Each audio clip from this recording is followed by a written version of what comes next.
Sako daga shugaban ƙasa ya ce a faɗa muku. Bola Ahmed Tinubu Lalle ya ce a muku gargaɗi. game da tsadan amfani. Musamman ku talakawa. Zuwa masara da kuke ɗaukan ta kuna kaiwa kasuwa 40,000-50,000. Lalle haka ne. Ya ce a ƙara gaya muku. Saboda haka. Sanarwa da zan kunni. Gaskiya ne wannan abin ba abin alkhairi ba ne. A kula saboda talakawa kar a zo a sai da amfani a zo kuma ana zagin shugaban ƙasa ana cewa ba abinci a ƙasa. Kuma maganar tsadan masara da kayan masarufi. Ya ce idan talaka bai kula ba. Lalle yanzu aka fara. Yanzu aka fara ba za a daina ba. Saboda haka. Ina iyamurai. Kuma gana ku. Garin kwaki yana tsada shi ma. Wannan abin ba abin. Bana ba mu samu noman rogo ba a ƙasa. Gaskiya ne wannan magana. Daman daga arewa ake kai muku kudu. To ya kamata a yi hankali a natsa a gane. Yawwa bana arewan ma rogon yayi tsada. Saboda haka. Ku kula. Ya ce lalle a jama matasa kunni. Ya kamata kuma ku koyi cin tuwon masara. Game ga amfanin noman kuma. Ya kamata a ce. Duk wani matashi nan da yake noma. Ya kamata ya ƙara jajircewa ya zage damtsi. Ba wai ya kwashe kuɗin ba. A noma amfani a tara a daki saboda abinci. Lalle tsadan masara yanzu. Kamar ganin baka da mata. Lalle haka yake. Zaka iya taimakawa mai gida. Lalle haka yake. Ko da mudu ɗaya ne zuwa mudu biyu. Saboda haka. Ana cin tuwo a samu albarka. Wani babban sito. Ka ɗiba amfani ka tara a cikin babban sito. Saboda masara yanzu bana. Ko da a rumbu ne. Ku bar ganin ta 40,000 bana da 'yan kai. Matasa a rage wanka don Allah a sabi a gina ciki tukun sai an gina ciki ake samun daman wanka. Ka sa wandon 10,000. Baka yi zamudin masara ɗaya a gida ba. Ka sa takalmin 10,000. Ba ka da kwanan masara a gida. Ka sa safan 3,000. Nan ko kwanan ka babu abinci sai ka je ka nemi kwaki a cikin gari ka dawo ka jika. Ka ɗau bebi kun shiga club. Gida ko ba komai. To ka bata 100,000. Gida baka bada ko 1,000 ba. Ka bata lemun kwalba.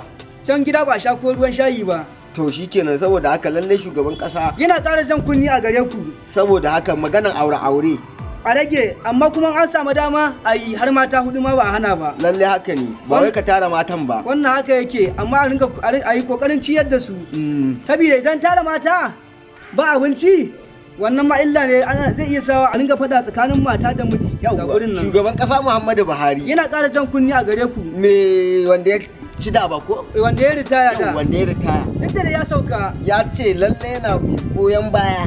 Da wannan tsada amfani. Saboda haka wannan ya zama izina ga 'yan talakokin Najeriya. Gaskiya yanzu yana sai yana bangala baki na dariya amma shi ma kuma yanzu mun ji gode Allah saboda ba shi a mulkin shi ma. To shikenan wannan masara da ya ce da a ƙara kulawa. A ƙara kulawa ka san Hausan ne fa ba ta fita. Kai ai da ke baka karanta da turanci ne ka fi iyawa. Da Ingilishi ne. Da yanzu sai mu Hausa man cin karanta maka. Gaskiya ne to ga ragon sakonnin nan. Yawwa.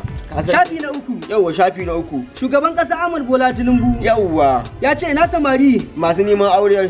Su kula. Da mata. Mai yaudara ne yanzu. To lalle a kula. Suna iya yaudaran ka. Su barka su cinye kudin ka su barka. Kuma kai. Kamar inda aka ma malam abadan wajen shehu. Ni ma an taba mu. Sai da ya gama tas ya kada kudin sadakin ya kai su. Ni ma aka ya kamata a taba masu kudin Najeriya. Su ma masu kudin Najeriya. Sako daga gare ku. Ba ku sai masara. Kun ga kun yi kudi. Ku tara da sto. To naku ya zo karki. Ya kamata ku dinga kulawa. Batun siyan masara. Kamar in kun siya masara. La kamata ku dinga siyarwa a farashi mai sauki. Ba wai ku je ku kwantsama kuɗi ba. Yawwa saboda talaka ya amfana da ku. Ka je ka gina babban sito. Kai kuma baka gina ma talaka ko da rumbu ba. Kai burin ka masara ta tashi. Kuma burin ka ba zai cika ba. To in Allah da ka san to ya dai ce a kula dai saboda ya ce a kula. Masara za ta yi tsada duk inda aka ga dama. Ga ƙarshen bayanin nan. Ga ƙarshen bayanin nan ka san Ingilishin ne Hausatiyan ne sai. To ya ce yana muku godiya mu dai masu gabatar da sako ni na ku dan ba sun zamani. Ni kuma Ahmad New Boy. Muna godiya masa. garin ka ku. Ni ma masara na zamu je in tattala an sa a rumbu. Ya kamata mu sa ta a rumbu. Sai an jima muna godiya masoya. Yawwa a ƙara kulawa fa banda aure. Gaskiya ne.